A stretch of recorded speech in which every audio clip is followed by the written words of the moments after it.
Hello, friends. Welcome to Time Classes. Today we are going to talk about vocabulary. We all know that vocab is something that is very important in most of the competitive exams that we take. And unfortunately, most of our students are not very confident about their vocab.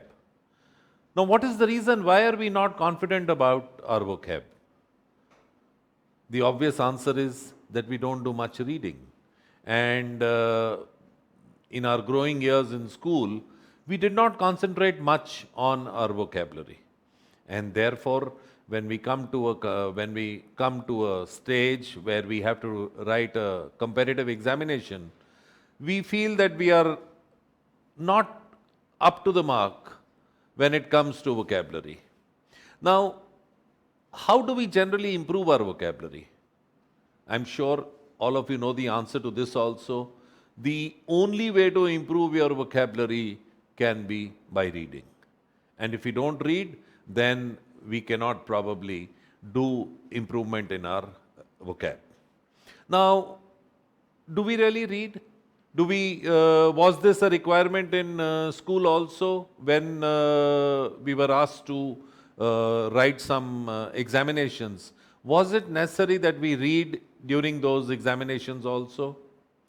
The answer is yes, because I agree that you had readers to go through, and if you knew the words of those meanings that were there in the readers, you could very likely clear the examinations with some good marks. But then, what about your unseen passages?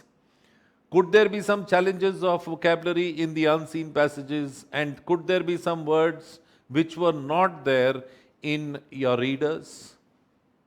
Probably yes. We did see some new words coming in the unseen passages, and therefore we must understand that even our class 12th boards, they also expect us to have a good vocabulary outside the scope of the readers. Now, if we did not read much, then we cannot come across those new words that are introduced in the unseen passages. So we should not feel that this is a new requirement that is there for these entrance examinations that you're going to sit for. It has been there since school. Now, the point is that what is the conventional way of improving our vocabulary? The conventional way of improving your vocabulary would be where you would read, come across new words, open your dictionaries, and nowadays dictionaries are no problem because you can open your phones also to look up the meaning. So you open your dictionaries, look up the word, and try to understand the meaning of the word. Now there could be some more than one meaning also of the word, and therefore we are supposed to know all the meanings of the word.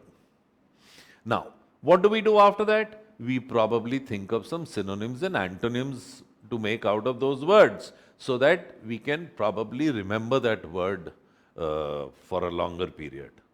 And we are also expected to make some sentences so that that word finally registers in our head and we remember the meaning maybe for the rest of our life. But then this exercise is a very, very long drawn exercise and it is not easy to come across new words, find new antonyms, synonyms, and then finally make some sentences also and wait for the next word to come. This is actually the conventional way of improving our vocabulary. We understand that the preparation time that you have between now and the real examination is around 30 to 45 days. Now, in the next 30 to 45 days, how can we best prepare ourselves with a good vocabulary is a huge task. And the problem is that vocabulary or the list of words is so huge that you can never be sure which words are going to come in your examination and therefore do a kind of a selective preparation. Keeping this in mind, we have devised a few strategies on how to improve our vocabulary. We'll be discussing this in our sessions beginning now, and we'll be seeing how we can improve our vocabularies. Now, one way, before I begin with the PPT session that we have today for you, one way that we can improve our vocabulary is by looking at the word, not just the word, but also the parts of the word. For example, if I give you a word, let's say biology. All of you familiar with this word? Very common word. You probably studied this subject also. So when we look at this word biology, we can actually split the word. Let's assume that you don't know the meaning of the word, and we can actually split the word into two parts. The first part being bio and the second part being logi. Now bio means life, and logi obviously would mean something to do with study or learning. So learning about life is what this word actually means. So if somebody doesn't know the meaning of the word biology, he can probably break it up into two parts and try to understand how we can improve our, how we can come across the meaning of this word. All right. Now, similarly, if I know the meaning of the word bio, and if I add the word graph into it, or biography, what does it mean? What does graph mean? You know the word biography, I'm sure, but then what does the word graph mean? Graph means writing. So, literally, what it means is that you write about somebody's life. And if it is done by the person himself, then the word we get is autobiography. Auto, we all know, means self. Therefore, when we say that the word autobiography, it literally means a piece of writing about somebody's life by himself would be autobiography. All right? Here we also have a word, let's say autograph. Autograph also, we all know, it's a piece of writing written by somebody, and therefore it becomes autograph. So this is another way of improving our vocabulary, and this would deal with words that we have for by looking at the parts of the words and not really the whole word. All right? And if we know these meanings of these parts, then we can probably come closer to the meaning of the word. All right? We'll do this in some other session in detail, and we'll try to teach you how we can connect with the parts of the word. And now, talking about the exam, let me also tell you there are about 10 to 15 questions purely coming on vocab or antonyms, synonyms and antonyms. And as you all know, that even the rest of the entire English examination is going to be based on vocab. So we'll find it in our paragraphs, we'll find it in our unseen passages or so-called reading comprehension questions. Therefore, we'll see these kind of questions throughout our examination. All right. Now, today we're going to talk about another way that we use to improve our vocabulary, and this is called the visual vocabulary. Now, what we're going to see over here is that we will see a visual, we'll see a picture, and along with that, we'll also try to see a word. And then we'll try to figure out if this word has some relevance with the picture. Once we have this word coming to our mind with the picture also in place, we'll be able to connect faster, and probably it becomes a strong. It becomes a strong part of our memory because of the presence of the picture. So we'll come across some words here, and we'll try to do this exercise. And I'm sure you'll be able to see the pictures also and associate the meaning of the word that is given alongside.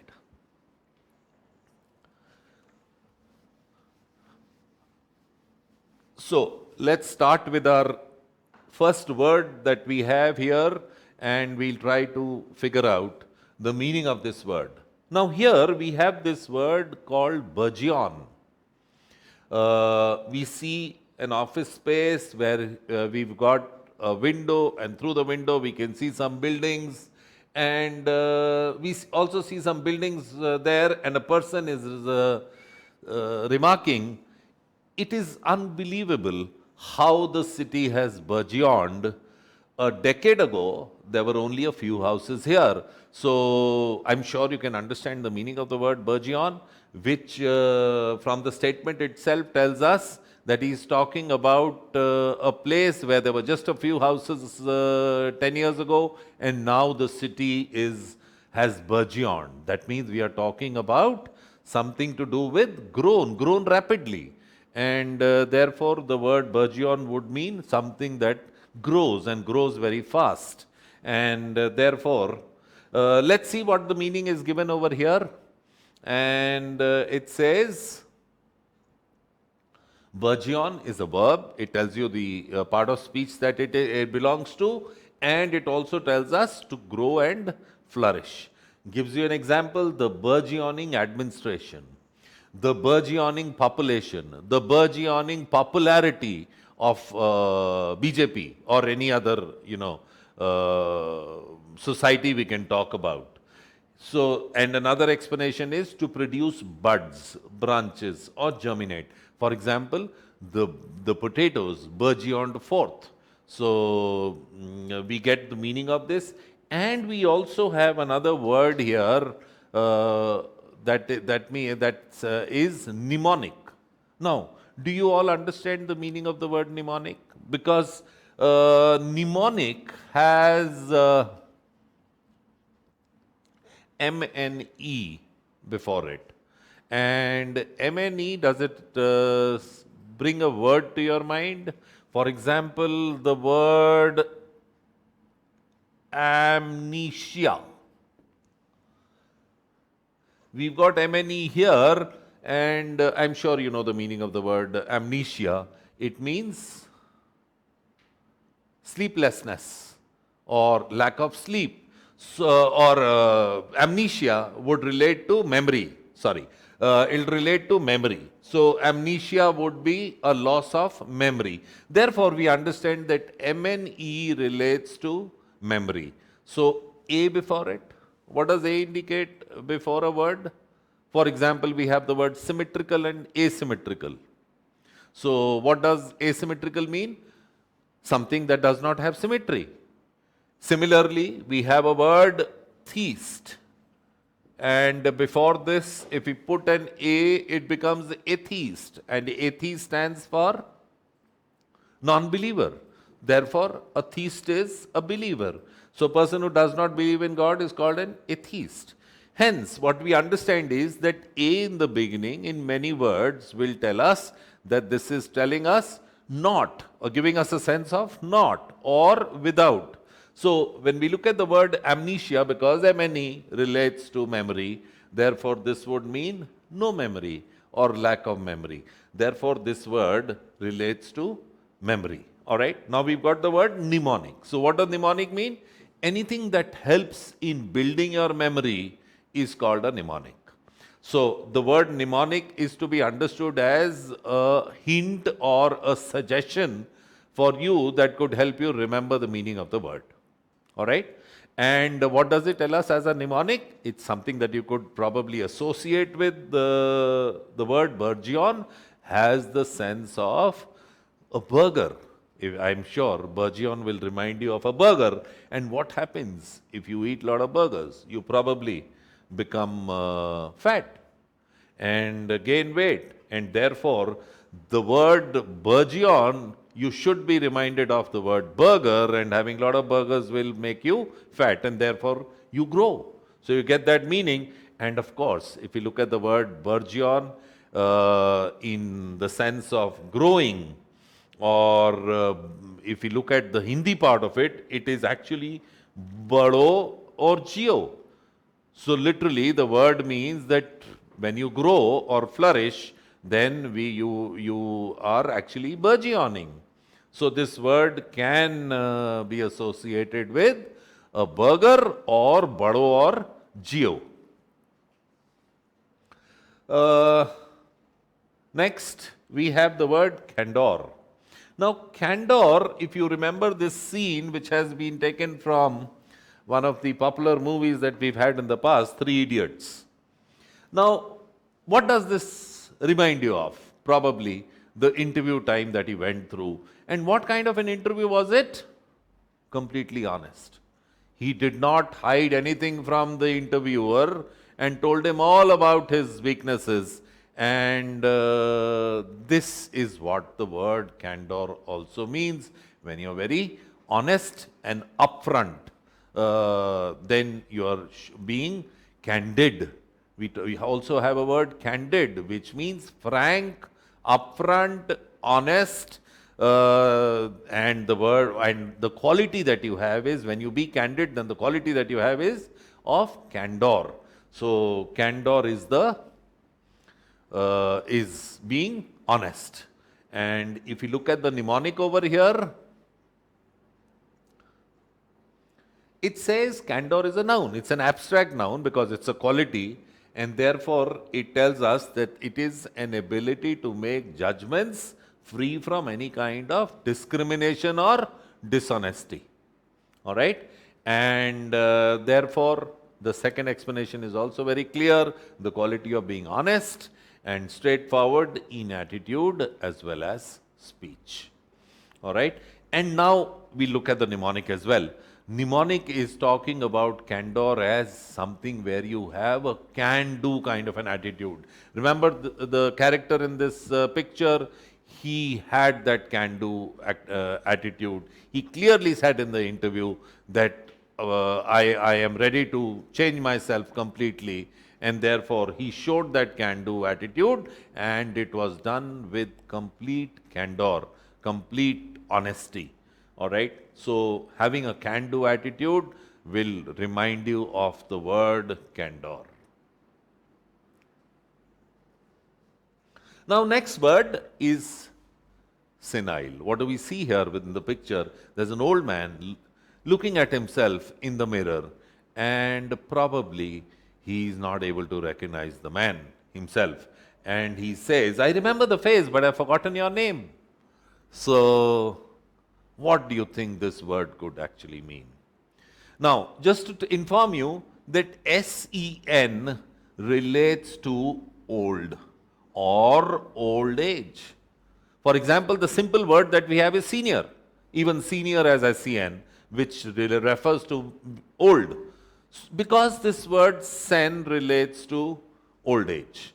For example, there's also a word which is senescent. Senescent, he died of a senescent disease. Now, when we talk about somebody dying from a senescent disease, what are we talking about? Which kind of a disease could it be? Something that afflicts people at old age. And therefore, the word senescent would relate to a disease relating to old age. All right? Similarly, we have the word senile. Now, what does senile mean? If I give you the Hindi meaning, you'll probably feel amused. The Hindi meaning for this word is satyana. So, when we talk about somebody going senile, we are actually talking about he going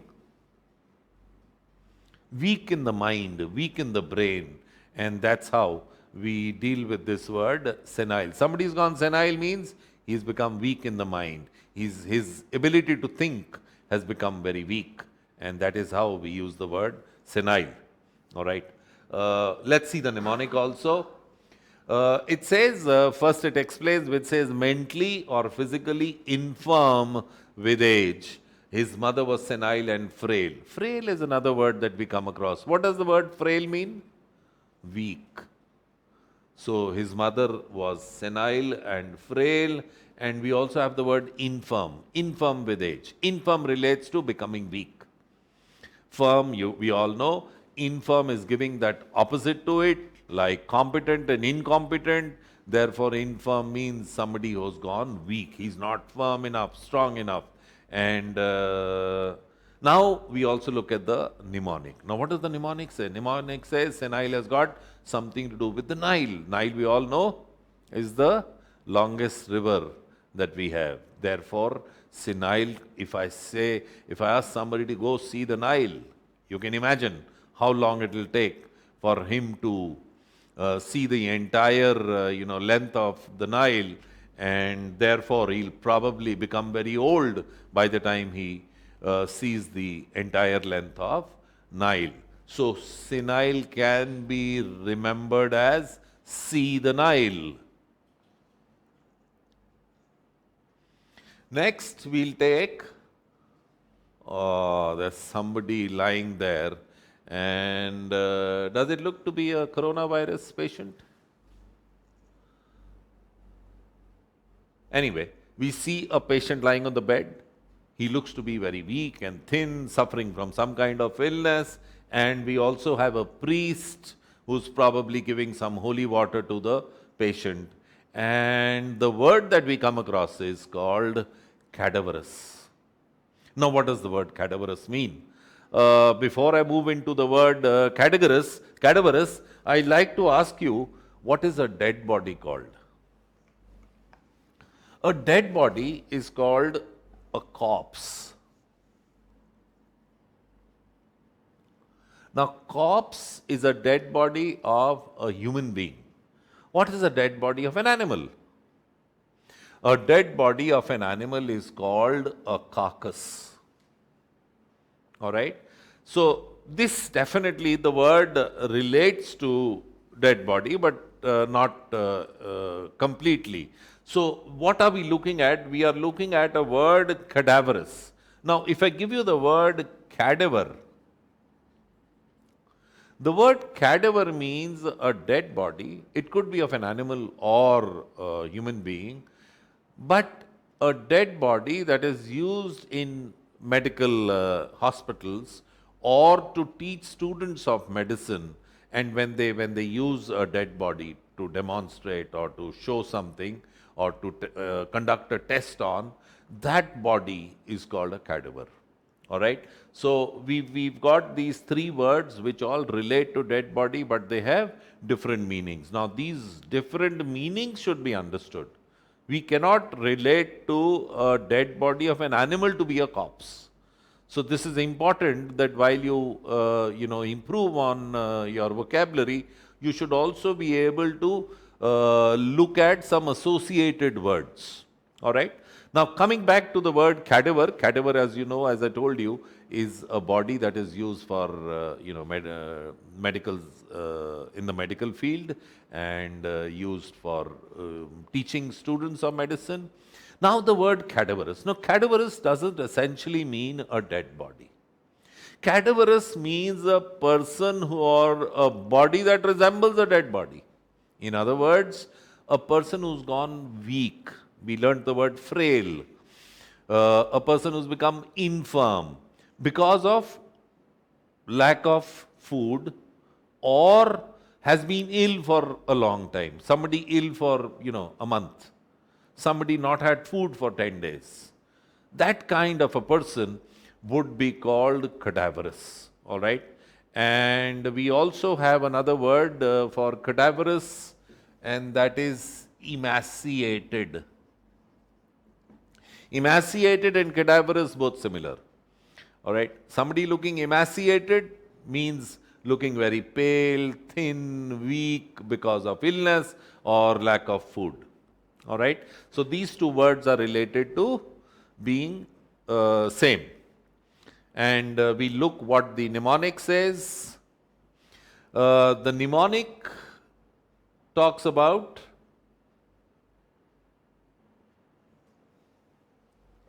it shows us that it is an adjective. Now, please also remember a suffix, words that come at the end, OUS. The words that have OUS at the end, most of the time, are nouns, are adjectives, I'm sorry. So, they are adjectives, all right?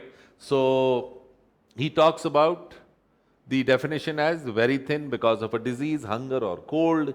He also uses the word emaciated here, emaciated, cadaverous hands, or relating to a cadaver or corpse.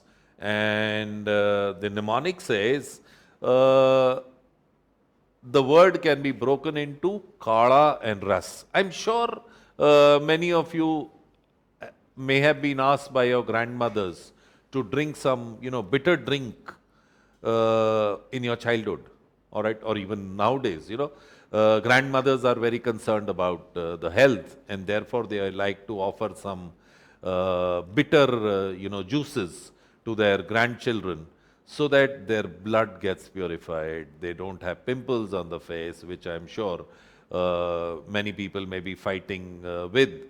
So, this Kada ras is supposed to be a very, very bitter drink. And the word cadaverous can relate to the word kala and ras. And of course, when somebody sees that, kala ras, he almost falls sick seeing that or drinking that. And therefore, this kala can be related to the word cadaverous, makes you feel sick. All right. So this is the kind of mnemonic that we can use to memorize the meaning of the word. All right. Now, next is browbeat. What do we see over here? We see a goon kind of a person trying to hold on to the throat of another person, a weakling, and giving those threatening looks. The word browbeat actually means that. All right. Browbeat relates to brows, we all know, are the hairline that we have on top of our eyes, and we relate it to browbeating. When you stretch your brows and look at somebody threateningly, then you are browbeating him. Browbeating, in other words, can also relate to, if you look at the mnemonic here, the mnemonic would be, we can see the mnemonic, which could mean bro and beat. Any of you have an elder brother? How does he treat you? I'm sure some of you might have been bullied by your elder brother when you were young.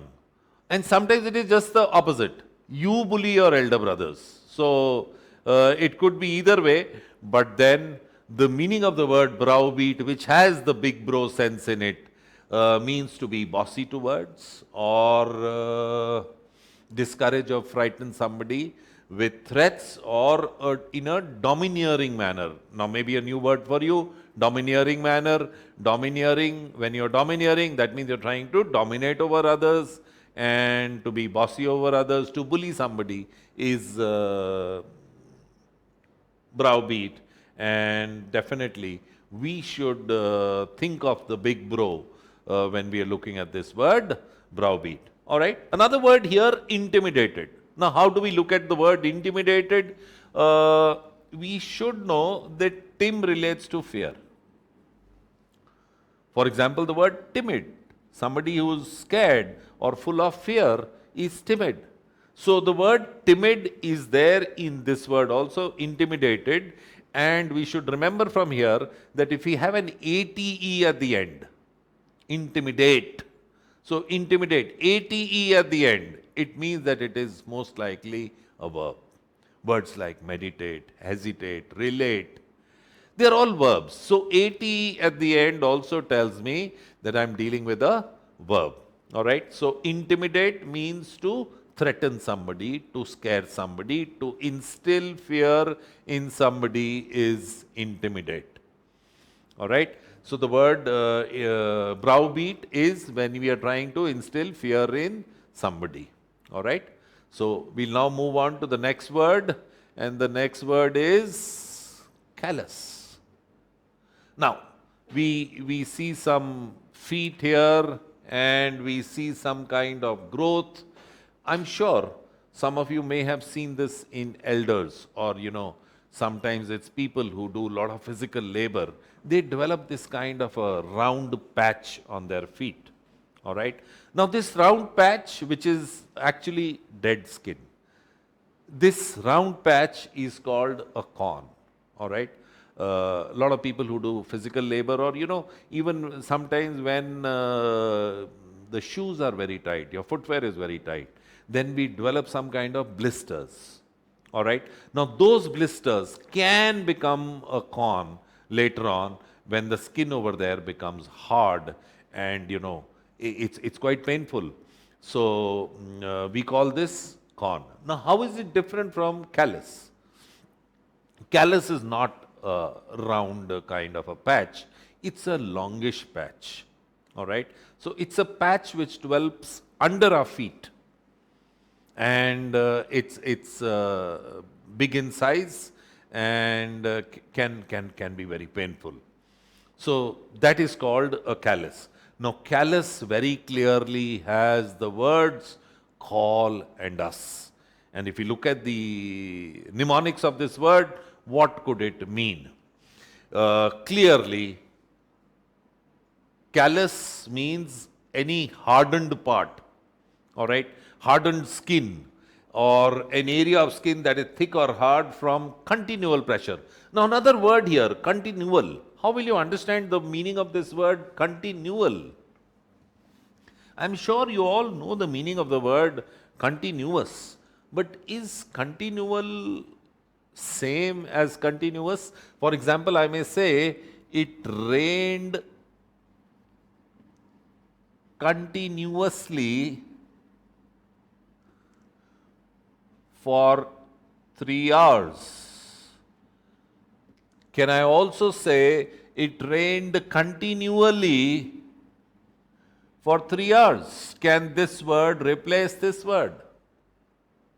Yes, it can, but does the meaning change? Now, continuously we all know that it means without stopping.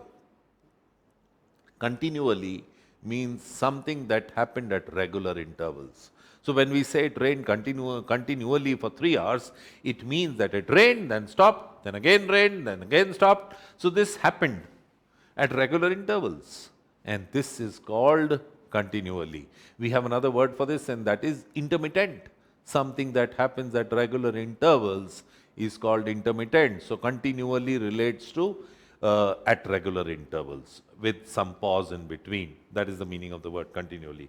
Anyway, coming back to callus, it's also the explanation given is a bony tissue formed during the healing of a fractured bone. So sometimes there is some kind of a tissue that forms on the bone, a cracked bone, that is also called a callus. All right, but whether it's an external thing or an internal thing, we certainly know that if somebody has a callus, he needs to see the doctor, and therefore he has to call us. So say the doctors, that in case you have a callus, call us. And that's how we can probably understand the meaning of the word. All right. We'll move to the next word, and the word is raconteur. Now, what do we see over here? We see a person sitting there with 3 other people around him. He's sitting in the middle. And what do you think this word means? Raconteur. Any clue? Okay. Raconteur means a person who enjoys sharing stories with others. He wants to tell anecdotes, tell old stories, old events that happened, and he gets some kind of an enjoyment out of that. This is called, this person is called a raconteur. So he gathers stories, probably, adds a little masala to it, and relates it to others. This is what he enjoys doing. And this person is called a raconteur. So how do we understand the deeper meaning of this, or how do we memorize the meaning of this word? The mnemonic says, a person skilled in telling anecdotes. Anecdotes, I hope you all understand. Anecdotes are some events that have happened in the past, may be true, may not be true, may be true partially, but that's how we talk about anecdotes. All right? And now look at the mnemonic. The mnemonic very clearly says, raconteur is the one who thinks and narrates a story, or a person who writes a story. And raconteur or rekha. Now, does this meaning or the word bring some memories of a person in your neighborhood?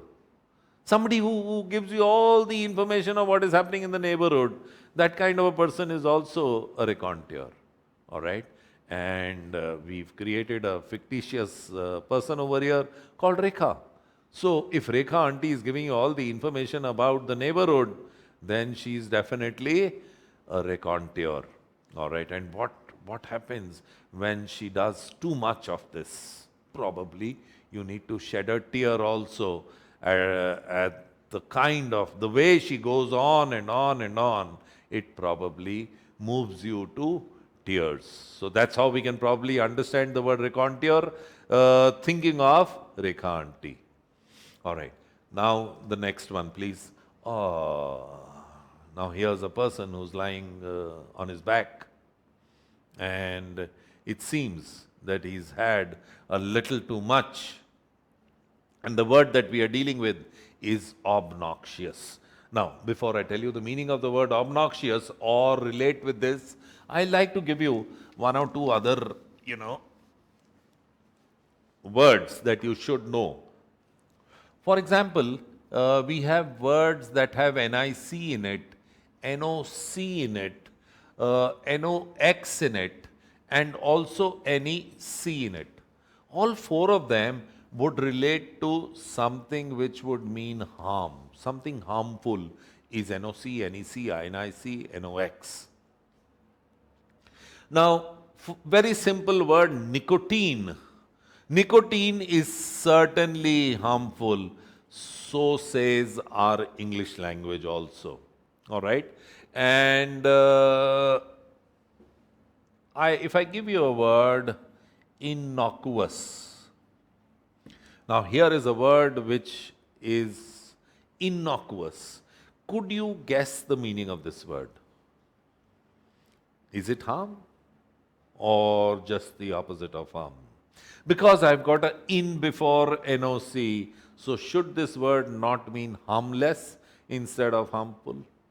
If I use innocuous, then it should become harmful, but innocuous should give you the meaning of harmless. All right? And if you look at this word noxious, we talk about some noxious gases. Now, noxious gases certainly would mean harmful gases. All right? And how will we look at the word obnoxious? Obnoxious also means a person who's repulsive, whose presence you can't tolerate, a person who irritates you, a person who you don't want to be with. That kind of a person is obnoxious, irritating kind of a person. And if we look at the meaning over here, obnoxious is saying causing disapproval. Somebody who's vulgar and obnoxious person is obnoxious. This means he irritates you. Undesirable person is obnoxious. And we should certainly remember the noxious gases that we talked about, because if we remove we get the word noxious, which means harmful or poisonous. So noxious, and OB can stand for obviously, certainly, noxious or harmful. So we talk about noxious gases as well as some obnoxious people. Remember, obnoxious for people and noxious for gases or some other elements. But we can't call a person noxious. Obnoxious is for people. Okay, let's move to the next word now. I'm sure you recognize these characters. The character on the right is Kamala Hassan. And I don't know whether you've seen this movie or not. Probably you were very small when this movie came. This movie is Chachi 420. All right, and Kamal Hassan is the character. He played the lead character here. If you remember a little bit of the story, now what happens in this is that Kamal Hassan is married to a woman, and for some reason his wife leaves him. And leaves the home, goes back to her parents' home. Kamal Hassan is deeply in love with him, and he cannot tolerate her absence. So he wants to get her back, but she won't listen. So what he does is he moves into her parents' home, posing as a servant in their home, and works like a servant in their home, but dressed as a woman. So he moves into their home dressed as a woman. And there, the entire movie, he works in their home as a woman and is actually trying to woo his wife back into his home. And that's the story. Now, this movie, Chachi 420, is based on this Hollywood movie called Mrs. Doubtfire. Mrs. Doubtfire is played by this man called Robin Williams. And the story is based on the same lines. As I told you, Chachi 420 is a remake of this movie. This came somewhere around 1993, and then Chachi 420 was made after this. And we are dealing with the word incognito. All right, now what does the word incognito mean? For your information, COGN or COGNO or simply COGNOT or even CGN, which will relate to know. The meaning of these words would have an element of knowing something, being aware of something. Very simple word if I give you, recognize. So the word recognize also has COGN and it means to know, to be aware. So we talk about cognitive senses. Cognitive senses are awareness, being aware. All right? And when we look at these words, they'll have something to do with awareness or knowing. And if we put an in between, before it, then what should it mean? Incognito. So in would mean not aware, not knowing. Therefore, the word incognito will have something to do with not knowing something. And if you look at the mnemonic of this word, what should it mean? With your identity concealed, without revealing one's identity. And he gives us an example. In Holland, he lived incognito as a carpenter. So nobody knew his real identity. He lived like as a carpenter over there. That's what this word means. And incognito very clearly has the meaning of the word cognition or recognize and awareness, and therefore in before that would mean something that you are not aware of. Therefore we get incognito. All right. We'll move on to the next word now. Stolid. Now let's see what this conversation is all about. We begin with the mother. The mother tells the child, you need to get up for your final exams. The child says, I'll do it when the exams come near. I hope none of you have done this kind of a preparation. So she says, I'll do it when the exams are near. Now, the father is not very happy probably. He says, your stolid behavior will not take you far. So what kind of a behavior is this when you say that I'll do it later? It doesn't matter.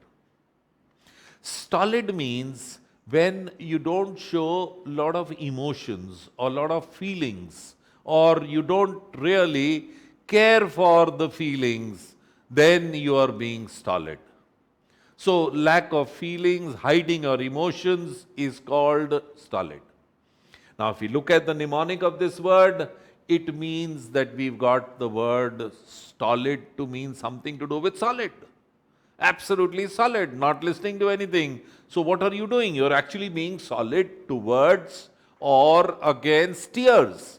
With a T that we removed stands for tears. So not being affected or having an indifferent kind of an attitude or hiding your feelings has got something to do with stolid. All right.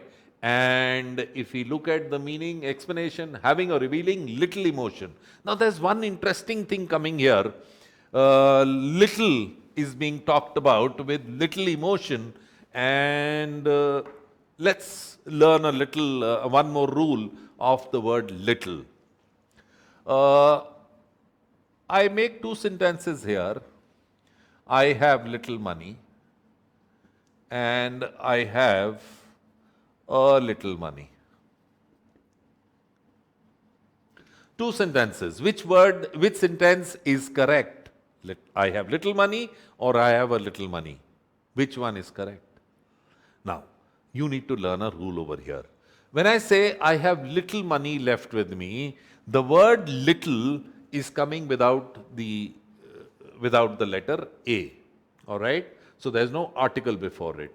This means that we are talking about little as hardly any, or almost none. Hardly any or almost none. This is the meaning that we get from this sentence, I have little money, which means hardly any money. The second one says, I have a little money. This is trying to give us the meaning of the word a little to mean some. So please remember this rule, very important rule. Whenever we use the word little without an article, it means some, it means none or almost none. And when we use it with the article, then it means some. So if you want to give a positive meaning to the word little, use a little. When you want to give a negative meaning to little, don't use any article. All right. This rule is also applicable on the word few. Few and a few. Few means hardly any. A few means some. All right. So we will continue this in a moment.